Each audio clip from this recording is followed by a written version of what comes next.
oh, y'all missed y'all chance. Like, any opportunity y'all had to really get me, to really grab me, to really take what was mine, y'all should have did that a few years ago. It's too late now. Get over it. It's your girl MJ, and I'm back here with another video. This time I wanted to come here and have a plus talk with you guys, introduce to you guys plus talk, and it's just me pretty much coming here and us having a pretty much discussion on what's going on in life. Go ahead, like, subscribe, leave a comment, and thank you guys so much for watching. Please do not forget to hit that notification button so you are updated on my newest videos, and I love you guys. Juices.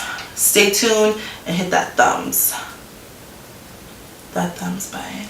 Like, hey you guys, it's your girl MJ, and I'm back here with another video, and this time I decided to do something a little different. Instead of doing one of my hauls, I decided to really speak directly to you guys, because I felt like this topic has been surfacing everywhere throughout social media, even if you found out as of recent, or if you found out, you know, back in the past. It's something that's really resurfacing, and I wanted to touch up on it, not going into depth, because I don't want to speak on something that I do not know, because I was not there, and I do not want to offend anybody based off of my experiences or the experiences that I haven't had, right? So what I want to discuss is actually something that I saw on a radio station. I'm not going to say the name of the radio station, but I was watching this radio station, and the question that was really prompted was, does the art affect the artist, or should the art not affect the artist? Should we be able to listen to this music without having any judgment towards the art because of what the artists have done, or should we really get rid of them both, the art and the artist?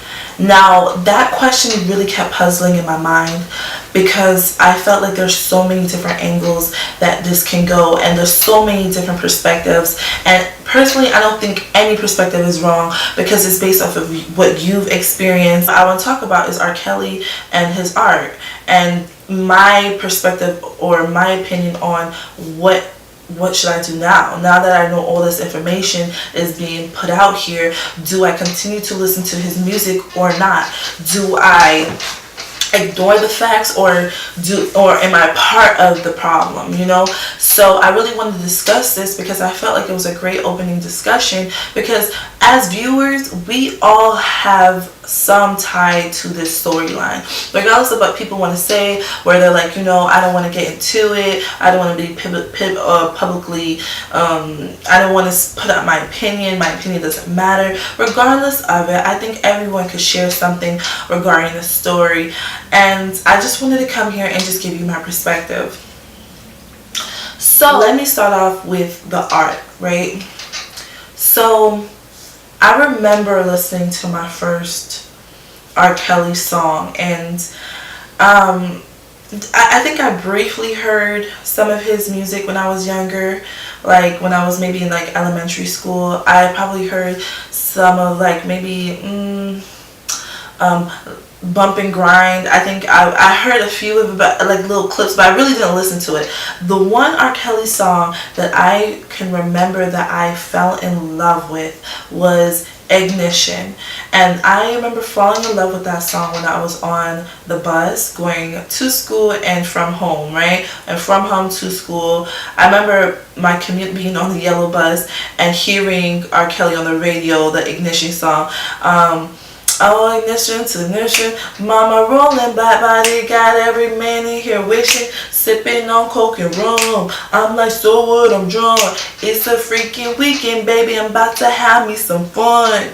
Like, I remember hearing that song and being so turned on the bus, and like I remember us as kids just being so turned. Like, the lyrics of course really didn't connect with me. I was like, all I remember, the part that was just my favorite part of that whole song was that it's the freaking weekend, baby, I'm about to have me some fun, because I really felt that moment, like being on the bus and like it's a Friday or even a Thursday, like, yo, I'm about to turn up this weekend. I don't care what just happened, I'm about to turn up. And during that time I was in middle school, so there wasn't really anything I was doing that was so turned, but I was loving it that it's Friday, because I knew I didn't have to wake up early on Saturday. I knew I didn't have to do my homework right away. I knew I was about to lay up, be lazy, sit on the couch, eat my big bowl of cereal. So there was so much emotions that tied into that song.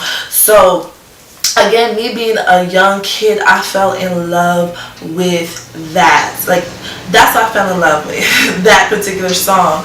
So as I got older, listening to R. Kelly, of course, there was a lot of songs. Like, it grew. The music definitely grew. As I grew up, I started understanding some of the things and the lyrics that he was saying. It was extremely sexual. It's extremely sexual. But at the same time, it was like, it made you feel good. Like, Step in the Name of Love, that definitely made me feel good. I remember, like, Bump and Grind was something that you heard, like, I was hearing at house parties. So there was a lot of music that I really tied in emotionally, and that I have tied in emotionally too, because I love the music. Like, I love it even till this very moment, and I know, and it hurts, y'all. When I say it hurts me to even say it, but I have to be honest. Like, I love the music. I love those music because it tied into something emotional again, where I was going through this experience in life, and this was the music that I connect to. So it's almost kind of like this song is a soundtrack to whatever I connected it with, whatever part of my life. So the art in itself, I appreciate. The art in itself, I really do appreciate, because those are not the things that I knew. I didn't know the artist. It was back in those times where social media wasn't prevalent. Like, social media didn't exist. So I was in middle school, and I think maybe by high school, that's when MySpace and all that stuff started coming up, and Facebook. Now, I still didn't know any bio about R. Kelly. I didn't know anything about him. I was a kid. I didn't know anything about R. Kelly. No allegations, no nothing. I know that one part of my childhood, that's when the sex scandal came with the child pornography. But again, there was no social media. It was just this big tabloid place with him being a child pornographist, like him recording children. And I don't think I really even connected it. I knew the only child pornography was, I just remember that the story started from child pornography to R. Kelly urinates on a child, and the whole thing with like Dave Chappelle and him peeing. So I think I was probably roughly like in 10th grade, maybe like 9th or 10th grade. So I remember thinking to myself, oh my God, he urinated on somebody. Like, whoa, that's crazy, that's violating, that's embarrassing, that's disgusting. But I was not so much caught into the seriousness of it, but I was caught up in the comedy or the entertainment that I felt into it, because all of a sudden something serious was turned into a joke. And I find that really complex to deal with, because even now, like, a lot of issues that revolve around R. Kelly, they turn into jokes. And I'm not saying that you can't laugh through some serious situations, you know, because through laughter there's some truth. But it was just the fact that, again, it didn't affect the art as much for me, because again, I didn't really know the in-depth of this artist. Once again, I didn't know. I was like, R. Kelly's disgusting. I remember one point though, I was playing R. Kelly, and my mom was like, no, we're not playing R. Kelly, like, that's inappropriate. And I remember hearing that as a child, that his music was inappropriate. So I know that it was definitely something that was not something that kids really should be listening to, but it happened. Like, you hear it. If you didn't hear it on the bus, you heard it somewhere else, right? So it was common to hear R. Kelly. R. Kelly, you know, if you want to say it, R. Kelly was one of, he regardless of his situation, he is a legend in his own right with that. So again, this is the art, and this is my perspective regarding the art. As far as my adulthood, that's when I started to understand the artist. So me, again, my childhood, I'm just listening to the art. I don't know anything about the artist. I just know the art. I know the music. I know this is the entertainment aspects of it. This song again is more emotional.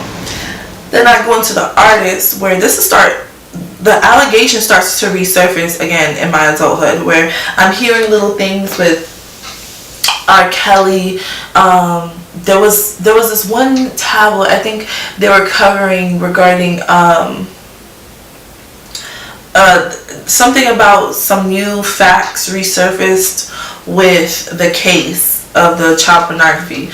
But I saw it in my early like adulthood, like 20s, and I was like, okay, whatever, something resurfaced. Like, this thing has been going on for so long, and I didn't really think too much about it because, again, it really wasn't my personal experience. I just knew the art. So then later on, probably say like 2 years ago, I started to do my own little research. I think because the whole thing about the girls being hostage in the household, that started to come up. You know, that these women were being locked up and kidnapped, and they were pretty much like slaves, like sex slaves in this household. So I'm like kind of mind blown, because I'm like, what do you mean that this is, like, what do you mean he has sex slaves? Like, I'm really thinking these are like foreign women he's carrying. When I thought of sex slaves, you know, you think of like foreigners, you know what I'm saying? You think of like, you know, people in different countries and them bringing them here and locking them up. You think of those type of scenarios because you hear about it so much. But then I was like, no, these are black women. These are women like me who are being locked up in the household with R.Kelly, and I couldn't wrap my mind around, because I'm like, what do you mean he's locked up? Like, they can't leave? And how did they get locked up? Like, it's R.Kelly. If people know that R.Kelly is keeping women in the household, why doesn't the authorities go in and take these women out the household? I can't believe that society, how we are so lax on the idea of these things happening. Just give me 1 minute, I'm sorry.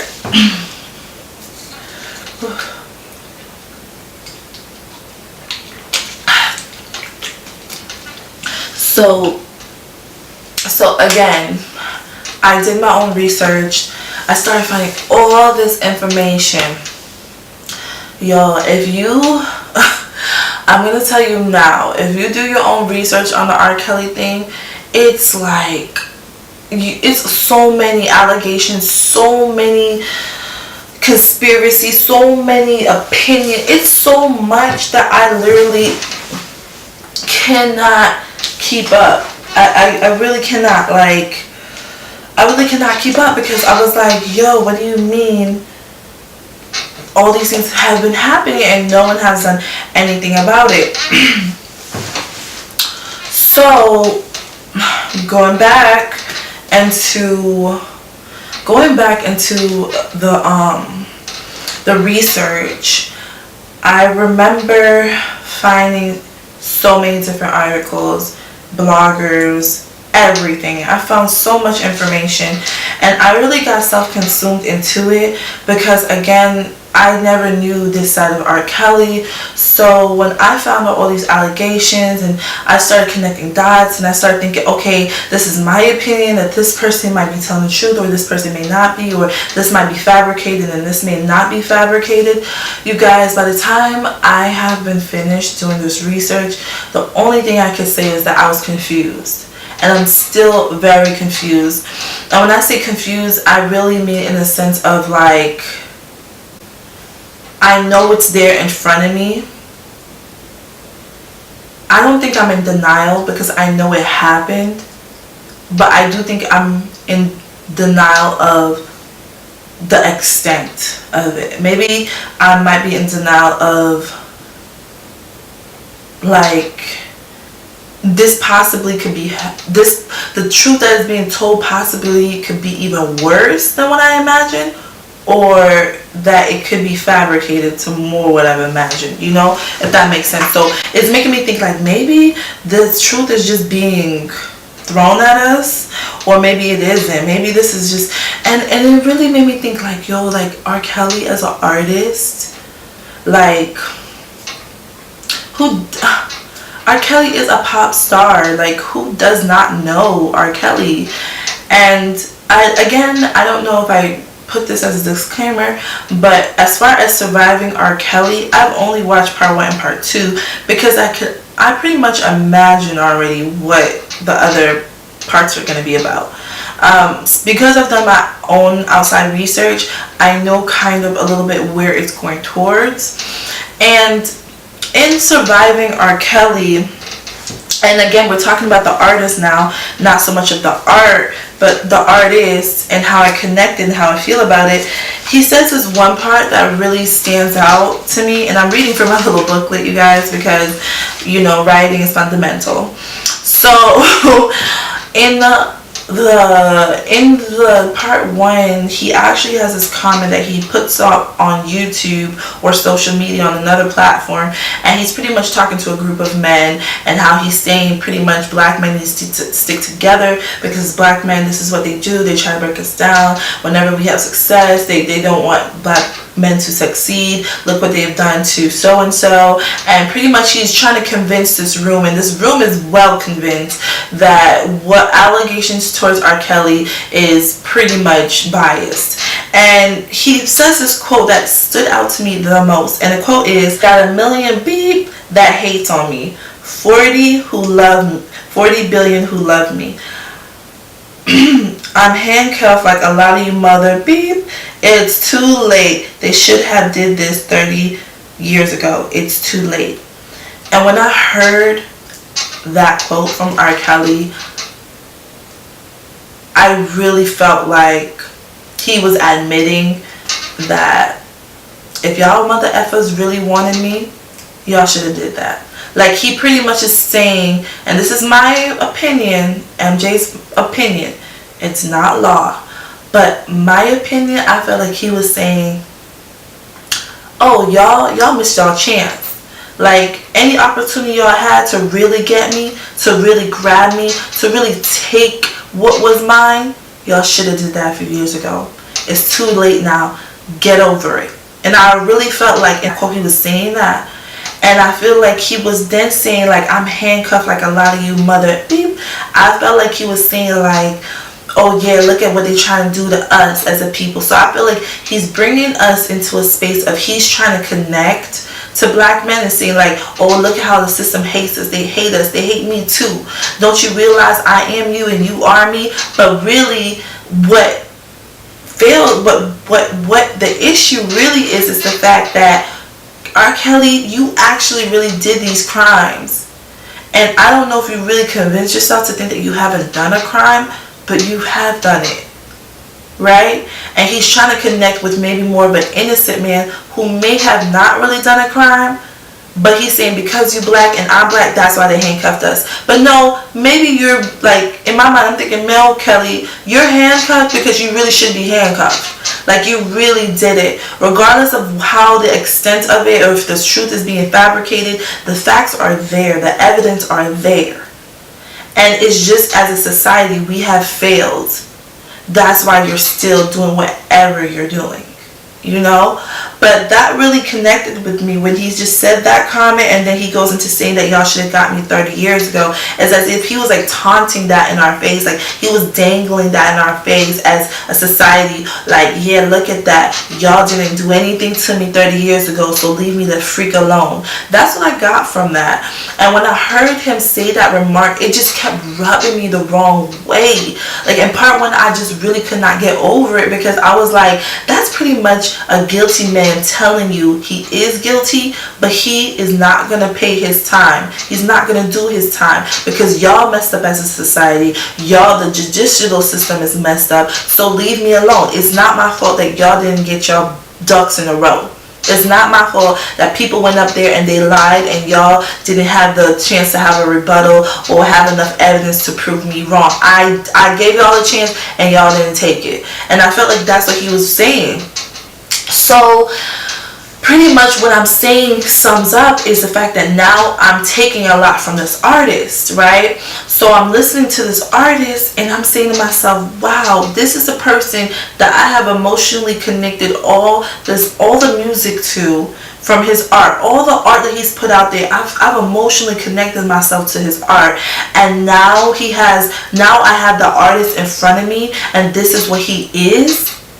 And even though his art isn't like, you know, the most censored type of music, or even though his art isn't just like, you know, about roses and petals and stuff like that, and it is very explicit and it is very sexual and it is all these things, it's just the fact that now that I see the artist, it throws me off, because a lot of his art is connected to the things that he has really done, and I don't know, I think maybe subconsciously I like the idea of knowing his art without knowing the artist, because I only could think, oh, that's just a fantasy that he's doing, or what he's portraying is just entertainment, and I could be kind of naive and oblivious to that. But now it's just evident, like, no, you can't be oblivious to the art and just say it's art.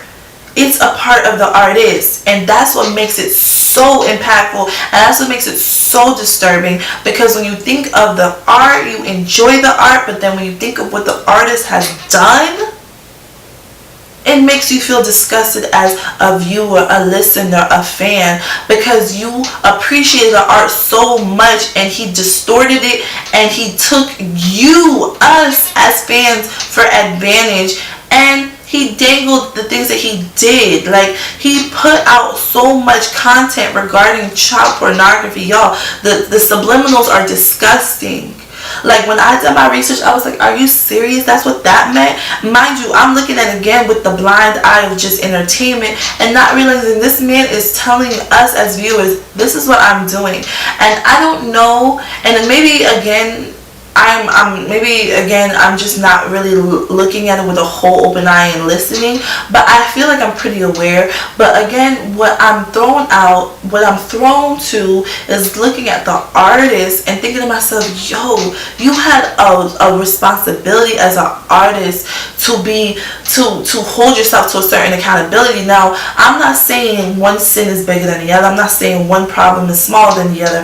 I'm simply saying that R.Kelly did a lot of things regarding child pornography and his lifestyle, and he pushed it out to the public, and he told us who he is. So in my mind, I'm thinking he really doesn't think this is a problem, but he does, because when you go into the documentary, and that's why I said the documentary is completely different than you just pulling out outside resources, because the outside resources are just pretty much pieces that you're putting together, where the documentary puts it all into a certain perspective. Now, I'm not saying that everybody on that documentary didn't have some play in it, because they definitely did, and people on that documentary were not innocent, because when I looked up some of those people who were the interviewees, I was like, first of all, I just saw a video of you screaming out, that's your baby daddy and you love him. I felt very disgusted with that. But when you look outside and do your outside resources, they're just kind of pieces together. And then when you listen to the documentary, you're kind of like, wow, these pieces are getting connected. Now, again, there's so much pieces, and you know, people distort information so you can listen and view it a certain way as a viewer. But again, it really threw me off, because I'm like, R.Kelly, like, what, like, I personally am upset with R.Kelly, because I feel like he kind of took a little bit of my childhood, because I really loved and enjoyed the art. As a listener, a fan, I really connect those songs, and I still do have a connection with those songs, because obviously I remember them, but I connected those songs to, sorry, I'm looking at myself like, what? I connected those songs to, again, experiences that I had in my life, right? And of course, I will never forget those experiences, because again, they are the soundtrack to my life. But now, listening to certain things, I listen with a certain different ear, you know? Like, I don't think I could naturally listen to an R. Kelly song and not think about the sexual abuse. I can't. As a listener, I personally can't. I don't think I could listen to it and just have a, oh, la la la, joyful ear and not say to myself, wow, like, remember where that title came from. Oh, wow, remember, that this is some type of, connection to those girls. And the reason why I connect a lot to those girls is because, as a woman in the society, especially a black woman in the society, a lot of things that these women experience, I have somewhat experienced myself. Maybe it's not to that extent of what they've been through, but just the level of just being in the area or the presence of somebody who may have been a predator, or just being in compromising situations where I had to use my womanly instinct and I had to use my survival skills to get me out of a certain position, or just even by the base of me being a woman, and then on top of that, me being a black woman, how the society views me. I connect a lot with those women, and those women, I can't say they're not telling the truth, because I've had the same experiences. And to say they're not telling the truth is saying that my truth isn't true, because there is some truth to a lot of the things, and there probably is some level of truth to him. But honestly, because he's been so irresponsible, because he had a certain platform, and because honestly, because he was held to a certain standard, and he's done so much tremendous amount of things, and allegations. It's different to say there's 20 allegations or one or two, but to say 100, over hundreds of allegations, we can't ignore it and just say, oh man, it's just they just trying to take down the black man. We can't say that. Because there has been proven facts that women, especially black women, have stood behind black men. There has been. So it's not the fact that somebody's out here trying to tarnish the black man, but it's showing again the irresponsibility that black men have put onto themselves. And it's true, and regardless of, it's my truth. Let me not say it's true, it's just my perspective of it. So again, that's what I took from it. Again, I wrote so many notes down. I'm not going to go into much. I know in part 1, they talked about Aaliyah and their relationship, and Aaliyah being underage and dating him, and that really connected with me, because as an underage girl, you think you know so much. When you're like 15, 16, you swear you're a grown woman. For me, at least, I thought that. I thought when I was 15, 16, like, you couldn't tell me nothing. Like, I'm popping, I know who is who. That guy, he wouldn't even try me. Because, even now, sometimes it's when we like to think that nobody could ever try us. Like, oh no, he can't try me. He can't come up to me like that. And what we fail to realize, hun, he already tried you, So I think that time, Aaliyah was definitely vulnerable. She was young. She was definitely naive. That I know Aaliyah was naive. I could just smell it off of her, because she reminded me so much of myself, where I was young, I was pretty, and I think all these things about me, that no one could hurt me because I just got it in control. And then she's probably looking at it too, that this is my career, this is my gift, ain't nobody gonna take this from me. But I definitely feel like she was young, and that was the crime at its biggest hand. Regardless if we want to say, oh, the chemistry they had and the amount of, love that he had for her or she had for him, it's still the fact that he was an older man and she was a child. You know what I'm saying? Like, she was a kid. And I look at men now, and I'm trying to connect the dots between 25 and 30 and being with somebody who's 15 or 14, and there are men who have, like, there are men who do not see they see the age difference, they know the age difference, they could tell this is a child mind, but they do not care. And I think a lot of us like to say, oh, well, maybe R.Kelly just doesn't. No, he just does not care. And there's a difference between knowing and just really not caring. And there's people out there who just don't care. They don't want to be bothered with your opinions on how you feel about their lifestyle. They want the lifestyle they want. And I think that's really what had happened with the Aaliyah and R.Kelly thing, a lot of people knew. Like, as much as the documentary like to be like, I had a sense, or I thought, or I didn't, like, whatever little things that they were spinning around, saying so much to themselves that they convinced themselves, they know at the end of the day they did not care. Because if you care, you would do something, but you're so kind of caught up in your own situation, and it happens to everyone, even myself. You get so caught up, you really have to see yourself. I can't focus on them. I have to focus on me. And a lot of these people, this was their livelihood. So when they saw problematic things regarding like him being with the underage girl, they thought about their check, their family, their well-being. So a lot of that they were going to turn a blind eye to, especially if her parents or her family members were not stopping it, you know. And I think it's funny because I know what comes up a lot in social media too is, where were the parents, or what type of parents would do this and this and that. And I can't really speak.